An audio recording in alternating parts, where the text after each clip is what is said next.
seems like an eternity. So this day we gather, this day we remember, and this day we give thanks as we honor the lives of the men and women who on that day suffered. And the families. So this day may we, with clear eyes and brighter vision, truly begin to see and understand who we are as a people. That day brought us together. These days bring us together. It's a day we will never forget. It is a day we must always remember. For yes, what we have lost, but also what is possible that we have gained through that. And for those who have served and continue to serve, they make what we share in freedom and democracy possible. In this day we honor them, we give thanks for them, and we celebrate them.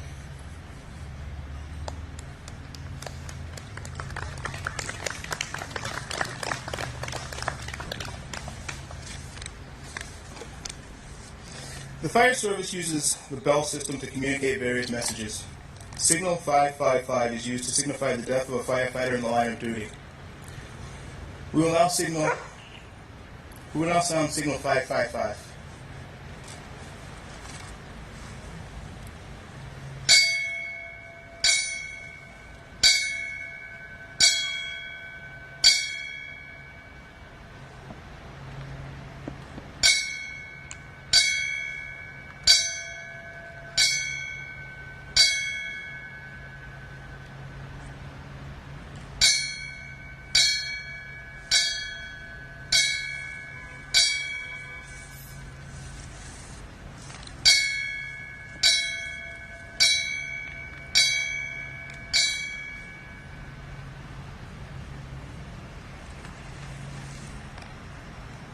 If we could observe one moment of silence.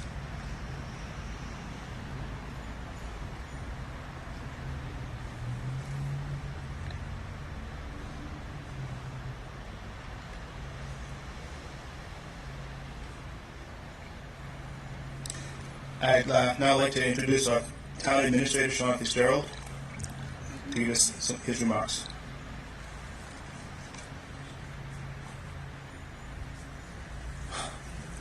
Well, I want to welcome everybody to Swampscott Town Hall.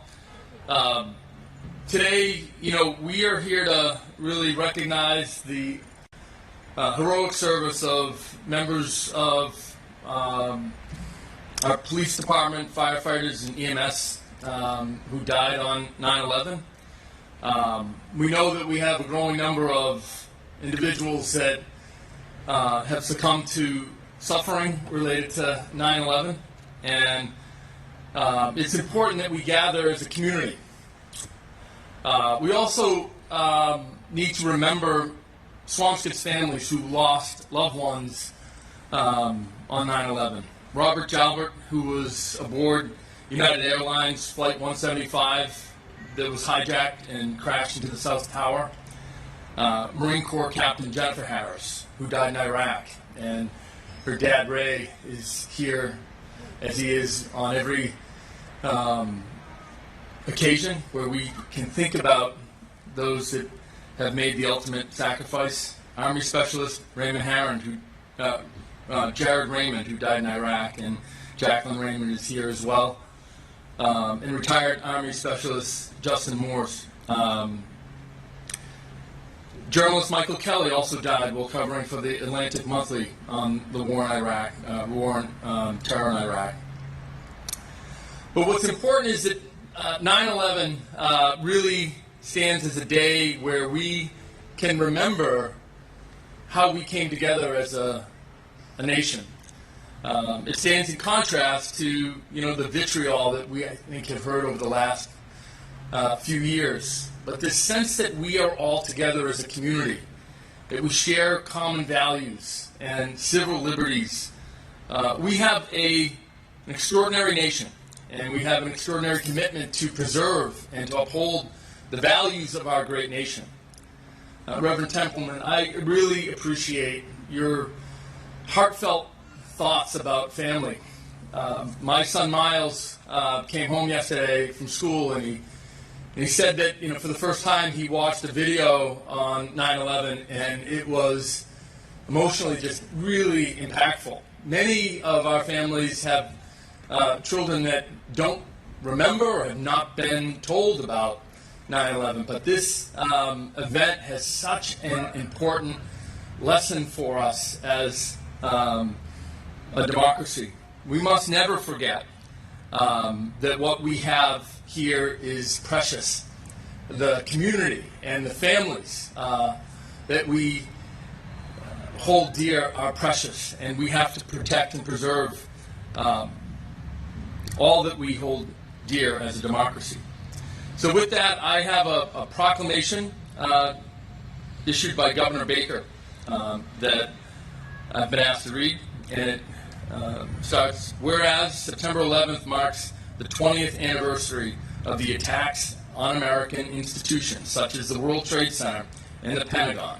And whereas on this day in 2001, 2,977 people lost their lives as a result of these acts of terrorism. And whereas countless first responders put their lives on the line to save victims of the attack at the World Trade Center, the Pentagon, and in Shanksville, Pennsylvania. And whereas the Commonwealth honors the hundreds of first responders who sacrificed their lives that day. And whereas the Commonwealth recognizes the extraordinary acts of heroism demonstrated by the citizens and first responders who stepped up to help one another on September 11th, 2001.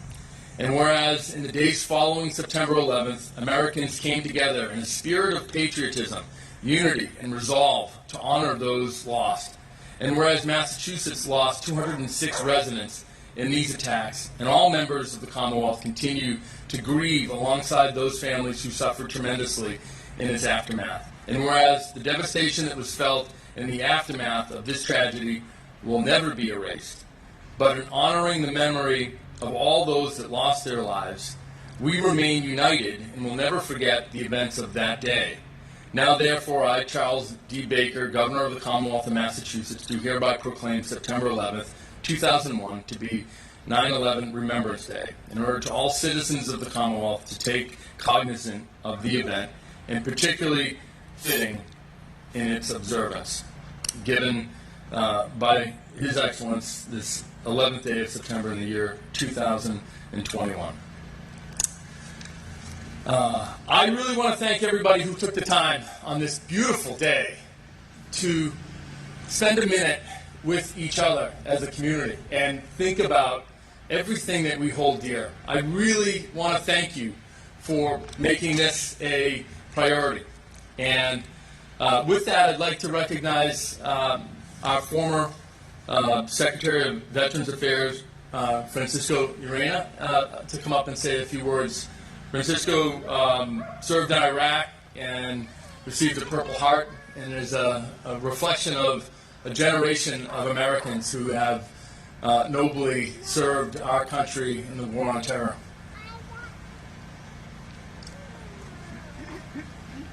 Thank you, Administrator Fitzgerald, to the members of the Select Board, ladies and gentlemen, to our first responders, reverend clergy, and to the residents of this beautiful town here in the North Shore of Swampscott. Thank you so very much for the opportunity to join you all, but thank you for the opportunity that you continue to provide to be present. You know, if you are of a certain age, I would like to say 26, you probably remember where you were 20 years ago, a day that it is inscribed in our memories of where we were, but more importantly, to me, I remember what we did that week following, how united we were as communities. American flags were in shortage because patriots were trying to find a way to show their patriotism, that bond to their memories, the memories that we didn't really know how many were lost. Now we know, nearly 3,000. But what we do know is that first responders, firefighters, police officers, EMTs rushed to the scene. When everybody else was evacuating, it is credited that those men and women of both New York, Pennsylvania, and the Pentagon, specifically the Pentagon and in New York, saved thousands of lives by their actions, by their efforts, and by their focus. And it is important that we remember that these men and women are standing in potential harm's way each and every day, just as much as that crew who was relieved on September 10th, that night before, and took duty for what, if you look at the skies today, a very similar day 20 years ago. It is important for those who were not present, who were not alive then, 20 years ago. It is important that we share those lessons. We talk about what our communities can be all about and the unity of remembering. And let us never forget their sacrifice. To the parents who brought their children here, thank you for setting that example. Thank you for setting that focus. It is how we continue to build community in remembering those who are no longer among us. And as we remember what happened after September 11th, the war on terror in both Afghanistan and Iraq and some other places that have taken a toll of over 7,000 men and women. And unlike the victims of 9/11, those men and women signed up, volunteered to serve, defend the Constitution, and pay the ultimate sacrifice if it need to be.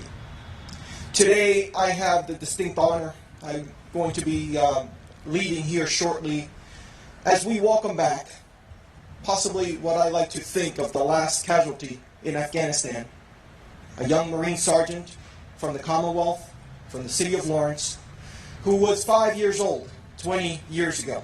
Her name, Sergeant Johanny Rosario Pichardo. Sergeant Johanny Pichardo returns to Boston at noon. And there'll be a sea of patriotism as we lead and remember. But essentially, as we remember what happened 20 years ago and what continues to happen 20 years later, it's all that sense of connection to one another. But let us focus, let us forget the division that sometimes is brought up among us. Let us find ways to think of how we could improve our communities, how we could improve our lives of neighbors, and more importantly, how we could live our lives worthy of their sacrifice. May God bless each and every one of you all, this beautiful town, and these United States of America. May those troops who are serving overseas return home safely to the communities awaiting for them. Thank you very much.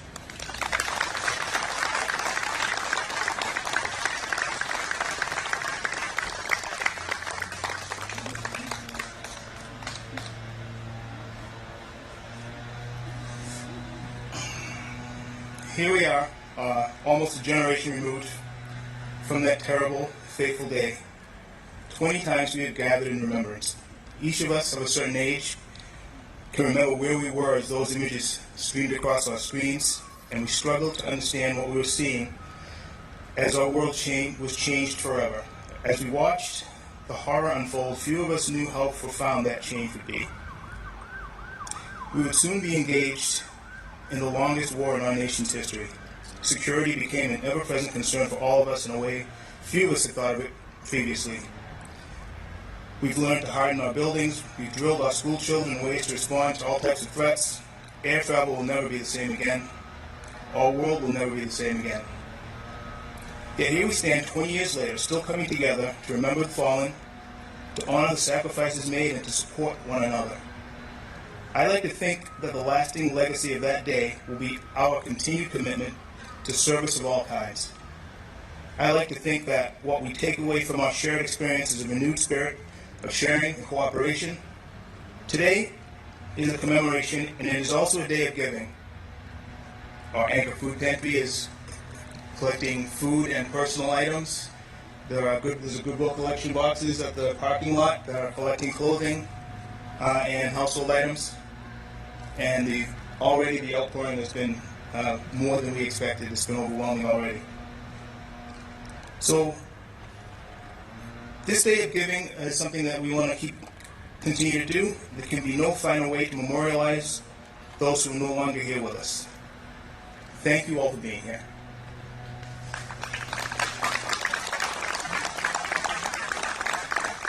We'll now have a prayer from Reverend Templeman.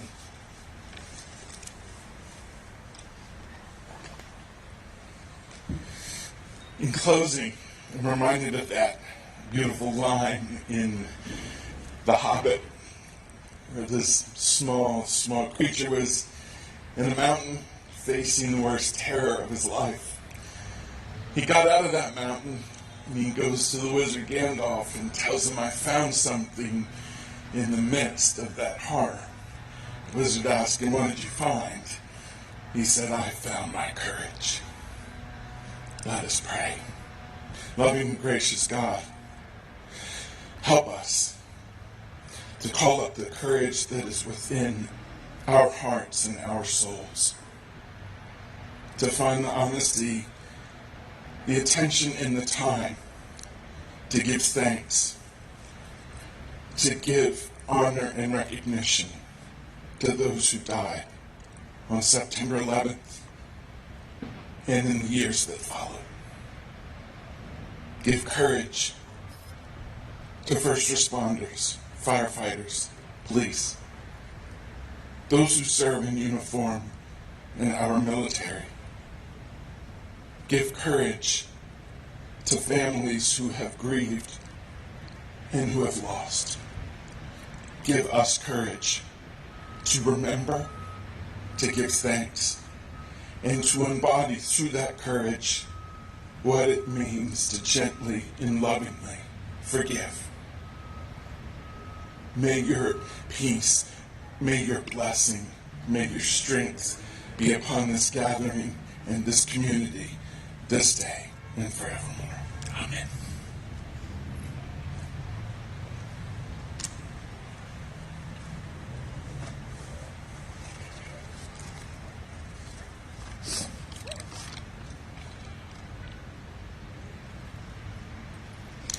Before we conclude, we will once again sound signal 5555.